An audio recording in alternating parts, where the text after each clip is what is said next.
এবার কি তাহলে ফুলকি ছেড়ে চলে গেল ফুলকির প্রধান নায়িকা দিব্যানী মণ্ডল? হ্যাঁ সুপ্রিয় দর্শক, ছোট পর্দার বেশ কিছু জনপ্রিয় মুখেরা চলতি বছরে পরিচালক সৃজিত মুখোপাধ্যায়ের ছবি দিয়ে বড় পর্দায় আত্মপ্রকাশ করেছেন। তাদের মধ্যে রয়েছে দিব্যজ্যোতি দত্ত, আরাত্রিকা মাইতি, অলকানন্দ গুহদের নাম। সেই তালিকা এবার জুড়তে চলেছে আরও এক নাম, বাংলা টেলিভিশনের জনপ্রিয় মুখ দিব্যানী মণ্ডল বা ফুলকি। এবার বড় পর্দায় আত্মপ্রকাশ করতে চলেছেন সৃজিত মুখোপাধ্যায়ের হাত ধরেই। দীর্ঘদিন ধরে শোনা যাচ্ছিল যে ফুলকি এবার সিনেমা জগতে পা রাখতে চলেছেন। অবশেষে খবরটি সত্যি হলো। শরৎচন্দ্র চট্টোপাধ্যায়ের অমর উপন্যাস পথের দাবি প্রকাশের শতবর্ষ উপলক্ষে তৈরি হতে চলেছে সৃজিতের নতুন ছবি এম্পারস ভার্সেস শরৎচন্দ্র। আর সেই ছবিতেই থাকছেন দিব্যানী।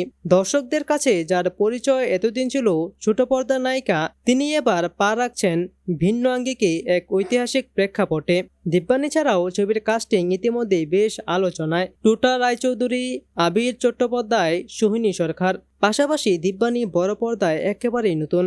তবে এই অপ্রত্যাশিত সুযোগ তাকে নতুনভাবে পরিচয় করিয়ে দেবে, এই নিয়ে দর্শক মহলে কৌতূহল প্রবল। ছোট পর্দায় যারা দর্শকদের মন জয় করেছেন, তাদের মধ্যে থেকে কেউ যখন বড় পর্দায় সুযোগ পান, তখন তা নিঃসন্দেহেই ইন্ডাস্ট্রির পক্ষে ভালো। দিব্যানীর ক্ষেত্রেও হয়তো তেমনটাই ঘটতে চলেছে। এই ছবির মাধ্যমে শুধুই যে দিব্যানীর সিনেমায় অভিষেক হচ্ছে তা নয়, বড় চমকও বটে। কারণ ছোট পর্দা থেকে সরাসরি সৃজিত মুখোপাধ্যায়ের ছবিতে কাজ করার সুযোগ পাওয়া যে কোনো অভিনেত্রীর জন্য বড় দায়িত্বের পাশাপাশি বিরল এক সৌভাগ্যের মুহূর্ত।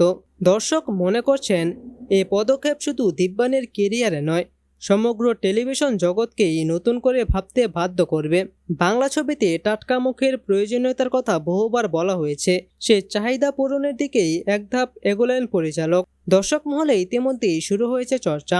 অনেকের মতে টেলিভিশনের পরিচিত মুখেরা বড় পর্দায় সুযোগ পেলে দর্শক আরও আগ্রহী হয়ে ওঠেন, কারণ তারা সেই পরিচিত মুখকেই নতুন আলোয় দেখতে চান।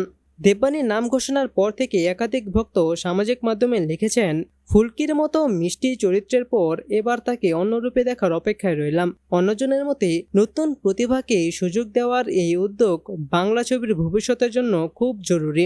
তবে দিব্যানীর জন্য যাত্রাপথ এতটাও সহজ নয়। বড় পর্দার ভাষা ও গতি ছোট পর্দার চেনা ছকের থেকে অনেকটাই আলাদা। নভেম্বর থেকে শুরু হবে শুটিং। সবকিছু ঠিক থাকলে আগামী বছর শতবর্ষের আবহে মুক্তি পাবে এই ছবি। ছোট পর্দার প্রিয় মুখ এবার বড় পর্দায় কতটা উজ্জ্বল হন, সেটাই দেখার অপেক্ষা।